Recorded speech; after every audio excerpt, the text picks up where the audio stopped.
नमस्कार, आप देख रहे हैं न्यूज फॉर नेशन और मैं हूं सांत्वना आपके साथ। बिहार राज्य में राज्य सरकार के खर्चे से जाति आधारित गणना कराई गई, जिसको लेकर कई बड़ी बातें सामने भी आई। मुख्यमंत्री नीतीश कुमार ने साफ कहा कि जाति आधारित गणना कराना हमारी प्राथमिकता थी, इसे कराना बेहद जरूरी था, सो हमने इतना बड़ा फैसला लिया।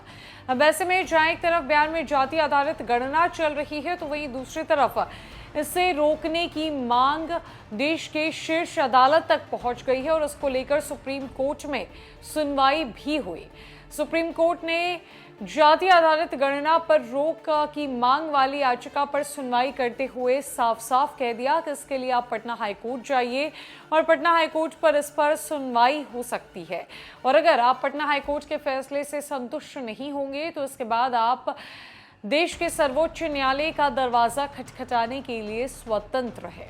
दरअसल बिहार में हो रही जातीय गणना पर रोक की मांग वाली याचिका पर सुप्रीम कोर्ट में सुनवाई हुई। सुप्रीम कोर्ट ने याचिकाकर्ता को पटना हाईकोर्ट में जाने को कहा है। कोर्ट ने कहा है कि हाईकोर्ट के फैसले से संतुष्ट नहीं होने पर आप शीर्ष अदालत का दरवाजा खटखटाने के लिए स्वतंत्र है।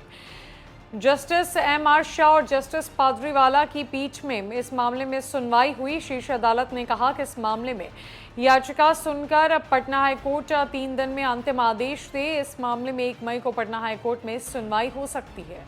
बिहार में 7 जनवरी से जातीय गणना की शुरुआत हुई है। 15 अप्रैल से इसके दूसरे चरण की शुरुआत हो चुकी है। इसके खिलाफ 21 अप्रैल को सुप्रीम कोर्ट में याचिका दायर कर तत्काल सुनवाई की मांग की गई थी। याचिका में कहा गया कि जनगणना कराना केंद्र सरकार का अधिकार क्षेत्र है, इसलिए बिहार सरकार का ये फैसला असंवैधानिक है। गौरतलब है कि जाति आधारित गणना मामले में सुप्रीम कोर्ट में बिहार सरकार ने कहा कि वो किसी को जवाब देने के लिए फोर्स नहीं कर रहे हैं। इस पर पिटिशनर के वकील दीनू कुमार ने कहा कि जब किसी पर दबाव नहीं डाला जा सकता है और उन्हें जवाब के लिए बाध्य नहीं किया जा सकता है, तो ऐसे में बिहार सरकार क्या जनता के पैसों का दुरुपयोग नहीं कर रही है? सरकारी अधिकारियों को फालतू के कामों में उलझाकर उनका वक्त क्यों बर्बाद किया जा रहा है? इसके पहले भी बीते 20 जनवरी को सुप्रीम कोर्ट में जाति आधारित जनगणना को लेकर अपील हुई थी। इस पर सुप्रीम कोर्ट ने अनुच्छेद 226 के तहत हाईकोर्ट जाने के लिए कहा था।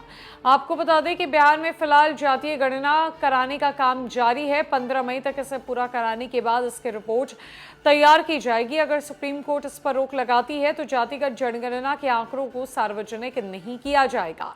इधर बिहार में जाति आधारित जनगणना के खिलाफ पटना हाईकोर्ट में एक साथ 3 जनहित याचिकाएं दायर की गई थी। याचिका में जाति आधारित जनगणना को रद्द करने की मांग की गई। 18 अप्रैल को हाईकोर्ट ने अगली सुनवाई की तारीख 4 मई को दी है। याचिकाकर्ता का कहना है कि जाति आधारित जनगणना समाज में भेदभाव उत्पन्न कर सकता है, जिसकी वजह से समाज में तनाव बढ़ने की आशंका है। याचिका में कहा गया कि जाति आधारित राजनीति को रंग देने के लिए बिहार सरकार मनमाने ढंग से जाति आधारित जनगणना करा रही है। याचिका में इस बात का भी जिक्र किया गया कि केंद्र सरकार जाति आधारित जनगणना नहीं करा रही है, तो बिहार सरकार आकस्मिक निधि के फंड से 500 करोड़ रुपए खर्च करके बिहार में जाति आधारित जनगणना क्यों करा रही है। साथ ही साथ याचिका में यह दलील दी गई कि जाति आधारित गणना बिहार के लिए सही नहीं है, इसलिए इसे रद्द करने की जरूरत है।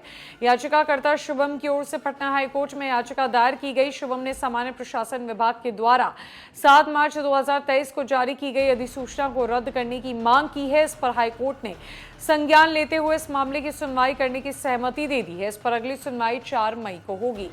बिहार में जाति आधारित गणना का काम चल रहा है, जिसे 15 मई तक पूरा होना है, जिसके बाद रिपोर्ट तैयार की जाएगी और इसे सार्वजनिक किया जाएगा। लेकिन इसके पहले इसके सामने कई बड़े अड़ंगे आ रहे हैं, जहां इस जाति आधारित गणना को रोकने की मांग देश के सर्वोच्च न्यायालय तक पहुंच चुकी है, जहां याचिकाकर्ता ने इसे पूर्ण तरीके से गलत बताते हुए कहा कि ये भेदभाव की राजनीति करने की कोशिश की जा रही है। अब देखने वाली बात तो ये होगी कि जब सुप्रीम कोर्ट ने इस मामले को पटना हाईकोर्ट में भेजा है और इसकी सुनवाई 1 मई को होनी है, तो क्या बड़ी बातें निकलकर सामने आती है। फिलहाल के लिए इस अपडेट में इतना ही। न कई खबरों के लिए हमारे साथ बनी रही न्यूज फॉर नेशन में। नमस्कार।